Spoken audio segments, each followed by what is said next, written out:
Okay, so this is day one of right triangle trig. It's kind of a continuation of what you've already seen in geometry. In geometry, you learned 3 different trig ratios, sine, cosine, and tangent. And so in advanced algebra, we're gonna add their reciprocals. So if you remember in geometry, when you have your reference angle, it could be here or here, but when it's in this corner, the side opposite is what we consider opposite. And the side that helps make that angle is considered adjacent. And then always opposite the right angle is where you can find the hypotenuse.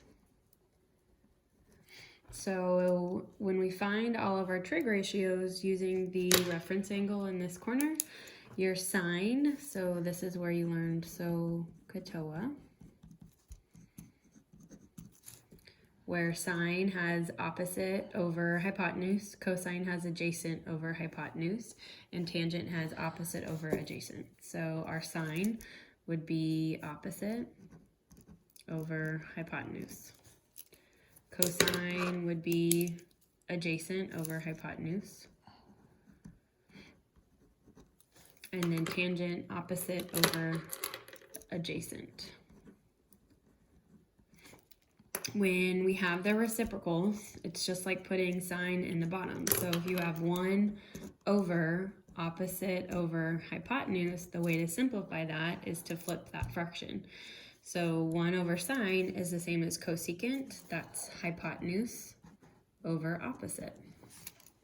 Secant is going to be the reciprocal of cosine, so 1 over cosine would just be 1 over adjacent over hypotenuse. So to simplify that, you'd have to flip it. So secant is hypotenuse over adjacent. Same with cotangent. So cotangent would just be the reciprocal of this guy, adjacent over opposite. All right, so finding missing side lengths using Pythagorean theorem, that's this guy. Whenever you're finding side lengths or values, you want to make sure you simplify radicals completely. Don't leave radicals in the denominator. That's when you're going to have to rationalize. So in this example, we're going to find the missing side length first. So we've got C, we've got one of the A's or B's, so then we plug it into the Pythagorean theorem. So 7 squared equals square root of 5 squared plus the missing side length squared. So it's 49. Square root of 5 times square root of 5 is 5, plus b squared, subtract the 5. So now we're looking at 44 equals b squared. Take the square root, and this is where you simplify the radical. So 44 breaks down into 11 times 4, or 2 root 11. So your missing side length is 2 square root 11. So now, knowing all of the 3 sides of our right triangle, we can find all 6 trig ratios. So sine opposite over hypotenuse, if this is our reference angle, we've got square root of 5 over 7. Since the radical is not in the bottom, we're good to leave it. Cosine is going to be adjacent over hypotenuse, so 2 square root 11 over 7. 2 over 7 can't simplify. And then tangent, I've got square root of 5, so opposite over adjacent, 2 square root 11. Can't leave that square root 11 in the bottom, so I multiply top and bottom by the square root of 11. And I end up with square root of 55. 11, square root of 11 times square root of 11 is 11, so 11 times 2 is 22. Your reciprocal ratio, you're just going to take what the cosecant would be the opposite or reciprocal of sine. So 7 over square root of 5. But again, you can't leave that radical in the bottom, so you multiply. And you get 7 root 5 over 5. Secant, we're going to flip this one. So 7 over 2 root 11, and then same issue. Rationalize the denominator. So I get 7 square root 11 over 22. And then cotangent, we're going to do reciprocal of this guy. So 2 root 11 over root 5. And then get rid of the root 5 in the bottom.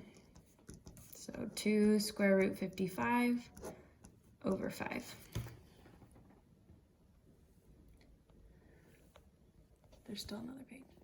All right, so in geometry, we only dealt with positive values for everything, so we were only in the first quadrant. Thus, theta was always between 0 and 90, but there are actually 4 different orientations for the right triangle in the coordinate plane, which ranges from 0 to 360.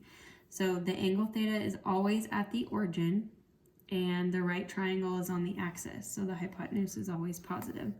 So we're going to be given one of the trig ratios, and we're going to find some missing parts of the triangle. So what this is saying is that you're going to draw your reference angle from the origin.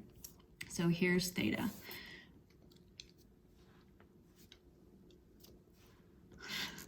Sorry, my son is waking up from his nap and my cameraman is trying to warn me. Okay, so that means the second part, the right angle is on the x-axis. So if you think about some of those ratios, you've got the 90 degrees, so this has to be the hypotenuse, your opposite side, and then your adjacent side. So if we know that cosine, which is cosine is adjacent over hypotenuse, then we know the adjacent side is the square root of 13, and we know the hypotenuse is 7. So we can figure out this missing side using some of those trig ratios and then the Pythagorean theorem. So to find out the opposite side, we're going to use Pythagorean theorem. So 7 squared equals square root of 13 squared plus our missing side. So 49 equals 13. Take the 13 over to the other side. You have 49 minus 13 is 36. Take the square root, and that's how you're going to get the missing side of 6. And then we can find the rest of those trig ratios. So sine opposite over hypotenuse, so 6 over 7. The reciprocal of that would be 7 over 6. So cosecant is 7 over 6. We already know the cosine. So secant would be 7 over square root of 13, and we have to rationalize the denominator. So square root of 13. So 7 square root of 13 over 13. Tangent is opposite over adjacent, so 6 over square root of 13, and then again rationalize, so square root of 13, square root of 13. So 6 root 13 over 13. And then the cotangent is just the reciprocal of that, so square root of 13 over 6. Okay, so same kind of idea here. You want to draw your reference angle. You've got theta in the corner, your right triangle, your right angle here off the x-axis. So that means hypotenuse, opposite, and adjacent. So if we know that tangent is 2 root 5, tangent is opposite over adjacent. So I know that this is 2 root 5, and then my adjacent is 5. So to find the missing side, I do Pythagorean theorem. And this time I'm missing the hypotenuse. So 5 squared plus 2 root 5 squared, is 25 plus 2 root 5 times 2 root 5 is 20 equals c squared. So c squared equals 45.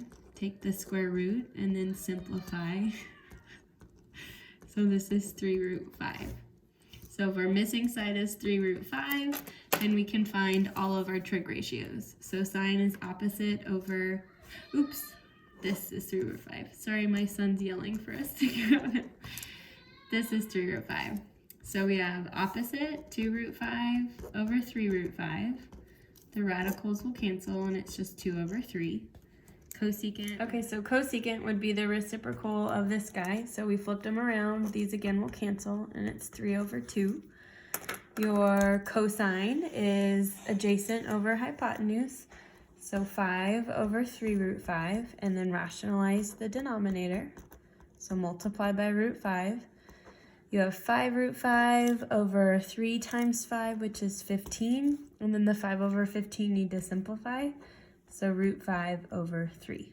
And then secant would be a reciprocal of that. So 3 root 5 over 5, and you're good to leave that one. We already know the tangent, so then cotangent would just be the reciprocal. So 5, 2 root 5, and then rationalize the denominator. So you get 5 root 5 over 2 times 5, which is 10. Simplify the 5 over 10 to root 5 over 2.